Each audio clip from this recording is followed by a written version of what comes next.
وعافت الابدار وشفائها ونور الابصار وضيائها وآلہ وصحبہ دائما ابدا.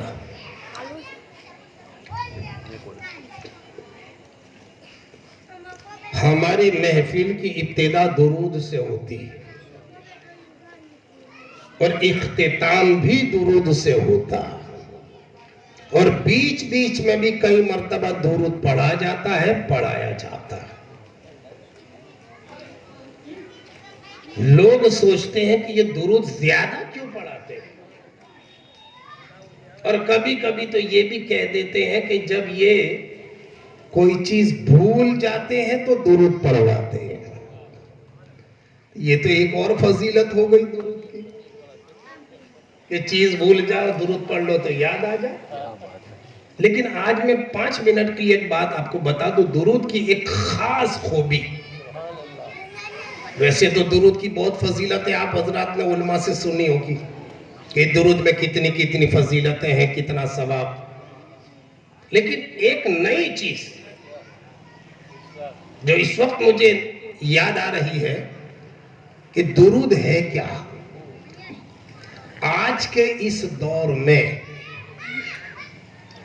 ہمارے لیے درود ہمارا پہچان پتر ہے، ہمارا آئیڈینٹی کارڈ ہے، ہمارا اوڑھ پتر ہے، ہمارا شناختی کارڈ ہے. درود یہ آج کے دور میں ہمارا آئیڈینٹی کارڈ بن چکا ہے. آئیڈینٹی کارڈ میں ہوتا کیا؟ نام، پتہ، کس کا بیٹا، کہاں رہتا ہے، مذہب کیا ہے، یہ اس میں. دوستو درود میں یہ ساری چیزیں ہیں. درود میں ہمارا مسلک بھی ہے، درود میں ہمارا مذہب بھی ہے، درود میں ہمارے عقائد بھی ہیں. درود کوئی اگر آپ کو پوچھے کہ آپ کا مذہب کیا ہے، کوئی آپ کو پوچھے کہ آپ کس مسلک پہ،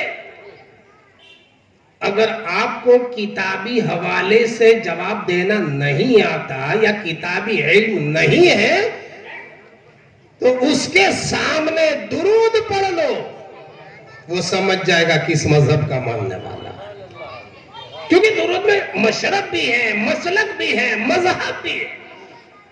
اب 5 منٹ میں آپ کو سمجھاؤں، توجہ رکھیں.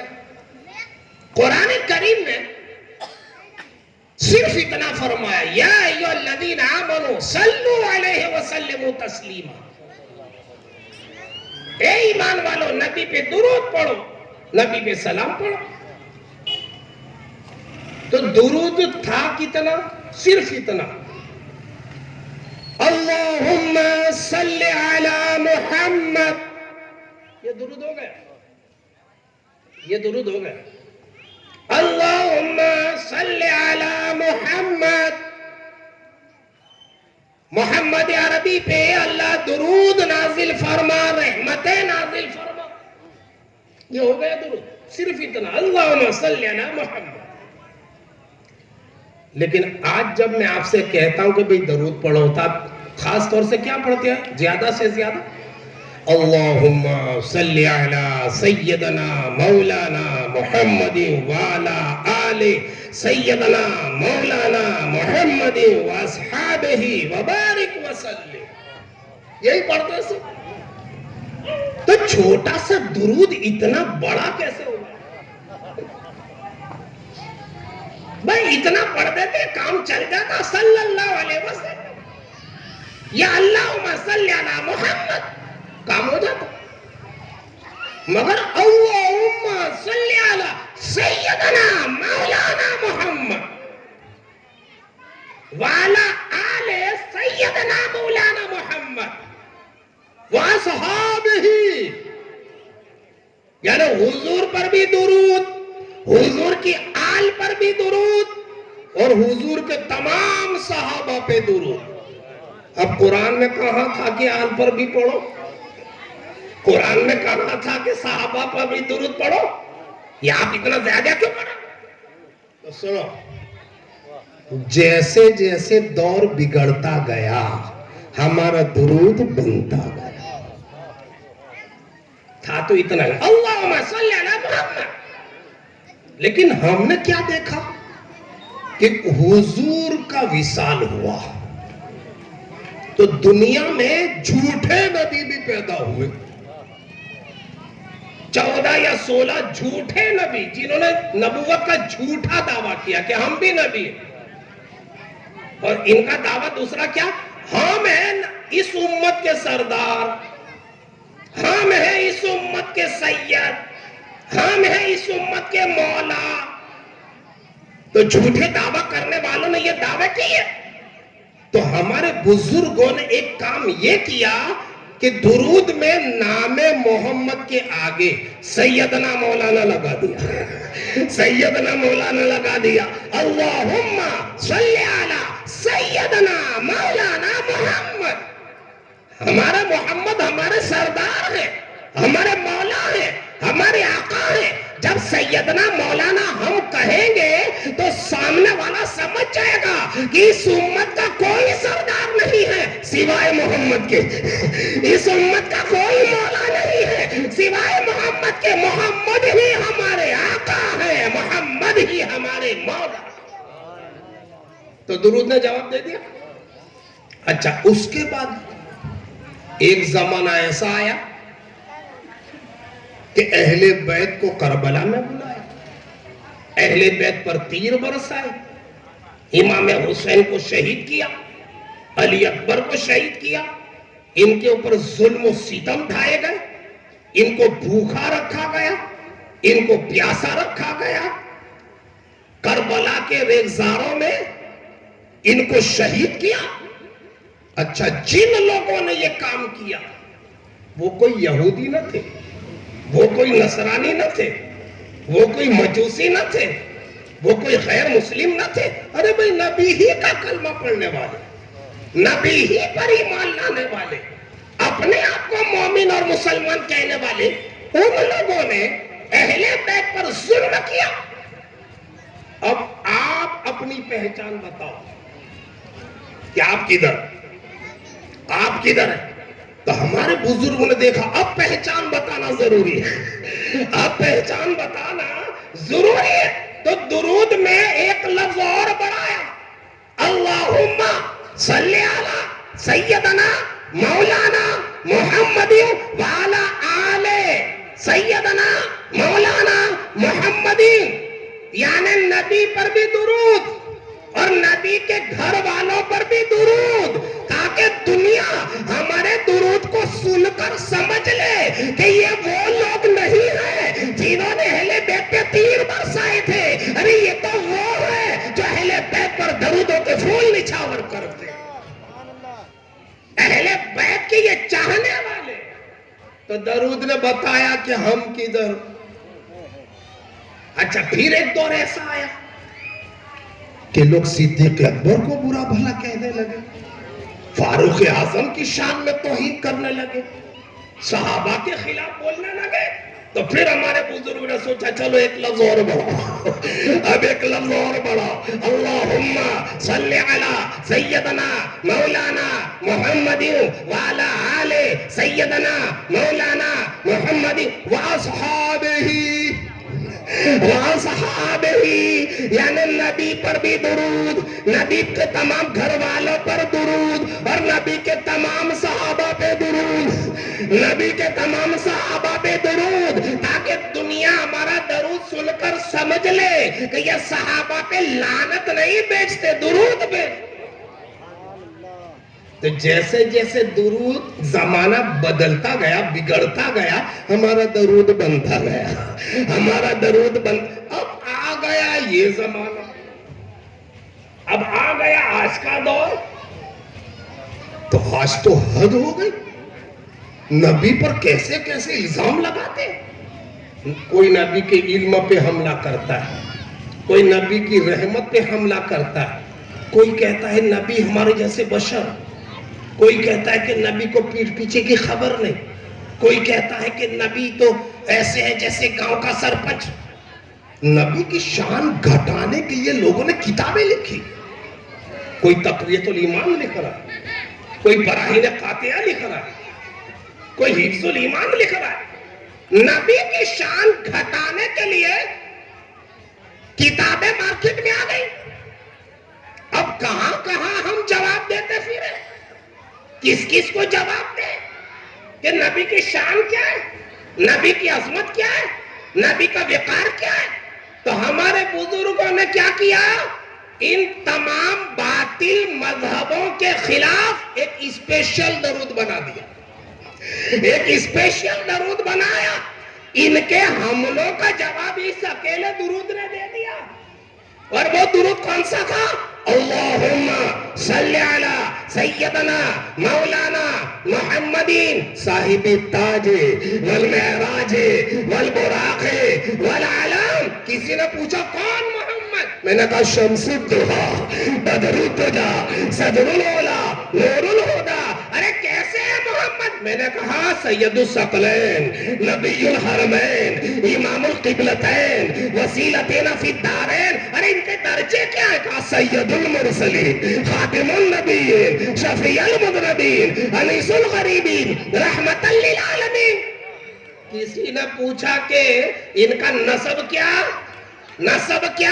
تو میں نے کہا جد الحسن والحسین، جد الحسن والحسین۔ کہا ان کا نام تو بتاؤ، تو ہم نے کہا محمد بن عبداللہ، محمد بن عبداللہ۔ مگر ابن عبداللہ، میں نے کہا کہ عبداللہ کے بیٹے محمد، تم یہ مت سمجھنا کہ ہمارے جیسے تھے، تم بھی عبداللہ کے بیٹے، وہ بھی عبداللہ کے بیٹے، مگر ایک جیسے نہیں ہو۔ آگے پڑھو کیا لکھا ہے، نور من نور اللہ، نور من نور اللہ۔ وہ عبداللہ کے بیٹے ضرور ہیں، مگر اللہ کا پیدا کیا ہوا ایک نور ہے۔ نور یعنی جواب دیتے دیتے درود تاج بن گئے، جواب دیتے دیتے درود تاج بن گیا۔ لوگ پوچھتے ہیں کہ حضور کے زمانے میں درود تاج نہیں تھا، تو میں کہتا ہوں تم بھی نہیں تھے، تم بھی نہیں تھے۔ ارے جیسے جیسے تم بڑھتے گئے ہمارا درود بنتا گیا، اللہم صلی علی سیدنا مولانا محمد مبارک وسلم۔ تو درود ہمارا آئیڈینٹی کا، درود ہمارا پہچان پتر ہے، درود ہمارا اوڑک پتر ہے۔ درود میں سب کچھ جواب ہے، مشرب بھی ہے، مسلک بھی ہے، مذہب بھی ہے، عقیدہ بھی ہے۔ اسی لیے ہم ہماری محفلوں کی ابتدا بھی درود سے کرتے ہیں، انتہا بھی درود پہ ہوتا ہے، اور بیچ بیچ میں دعا۔ اور ویسے تو درود کی فضیلت ہے بے شمار، جس دعا کے آگے پیچھے درود نہ ہو وہ زمین آسمان کے بیچ میں معلق رہتی ہے، لٹکتی رہتی ہے، پہنچتی نہیں۔ درود کی برکت سے اللہ ہماری دعائیں قبول فرماتا۔ تو یہ تو ایک بات ہو گئی۔ مگر صحابہ، اصحاب النجوم، اللہ کے رسول فرماتے ہیں کہ میرے تمام صحابہ ستاروں کی طرح ہے۔ آسمان کی یہ ستارے، نجوم ہدایت، یہ ہدایت کے تارے۔ فَبِأَيِّ اِقْتَدَيْتُمْ اُحْتَدَيْتُمْ، جو بھی ان صحابہ کی پیروی کرے گا وہ ہدایت پا جائے گا۔ یہ ہوگی ایک حدیث۔ صحابہ کے لیے کیا کہا؟ ستارے۔ مگر اپنے آل کے لیے، اپنی اولاد کے لیے کیا کہا سرکار نے؟ اہل بیتی کا سفینۃ نوح، میری اہل بیت حضرت نوح کی کشتی کی طرح ہے، ان کی مانند۔ یعنی گھر والوں کو کیا کہا؟ یہ کشتی ہے۔ صحابہ کو کہا یہ ستارے ہیں۔ دونوں کی ضرورت پڑتی ہے، کسی ایک کو بھی چھوڑو گے تو راستہ نہیں ملے گا۔ جب دریا میں لوگ سفر کرتے تھے تو دو چیزیں ان کے لیے ضروری، ایک تو مضبوط کشتی ہونا چاہیے، یہ اس دور کی بات ہے جب دریائی سفر ہوتا تھا، اور آج بھی دریا میں سفر کرنے والے کرتے ہیں، مگر کشتی اتنی مضبوط ہونا چاہیے کہ سمندر کے تھپیڑ اس کا کچھ بگاڑ نہ سکے، ہوائیں اسے کمزور نہ کر سکے، طوفان اسے ڈبو نہ سکے، کم از کم اتنی کشتی مضبوط ہونا چاہیے۔ تو کشتی مضبوط، اچھا کشتی میں بیٹھ گئے۔ اب اس زمانے میں ان کے پاس کوئی ایسی یانترک مشینری نہیں تھی، کوئی ایسا آلہ نہ تھا، کوئی دشا ینتر نہ تھا۔ تو دن میں تو سورج دیکھ کر سمجھ لیتے پورب کدھر ہے، پچھم کدھر ہے، اتر کدھر ہے، دکھن کدھر۔ مگر جب رات ہوتی، جب چاند بھی نہ ہوتا، اندھیرے میں کیسے پتا چلے کہ پورب پچھم اتر دکھن کی دشا کدھر ہے؟ تو اس زمانے کے لوگوں نے کیا کیا؟ آسمان پر کچھ ستاروں کو فکس کر لیا، کچھ ستاروں کو نشانی کے روپ میں پہچان لیے کہ یہ ستارہ پورب والا ہے، پورب جانا ہے، بس اس کو دیکھو، یہ ہٹے تو ہم بھی ہٹیں، یہ سیدھا چلے تو ہم بھی سیدھے چلیں۔ یہ ستارہ پچھم والا ہے، پچھم جانا ہے تو ادھر کا رخ، یہ اتر والا ستارہ، یہ دکھن والا۔ تو چار تارے یہ فکس کر لیتے، چار دشائیں معلوم کرنے کے لیے کشتی میں بیٹھ جاتے اور ستاروں کو دیکھتے رہتے، منزل کے پاس پہنچ جاتے، منزل کے قریب ہو جاتے۔ یہ ایک طریقہ تھا اس زمانے۔ اب اللہ کے رسول نے اسی زمانے کی مثال پیش کی کہ یہ صحابہ تمہارے لیے ستارے ہیں اور میرے گھر والے یہ تمہارے لیے کشتی ہیں۔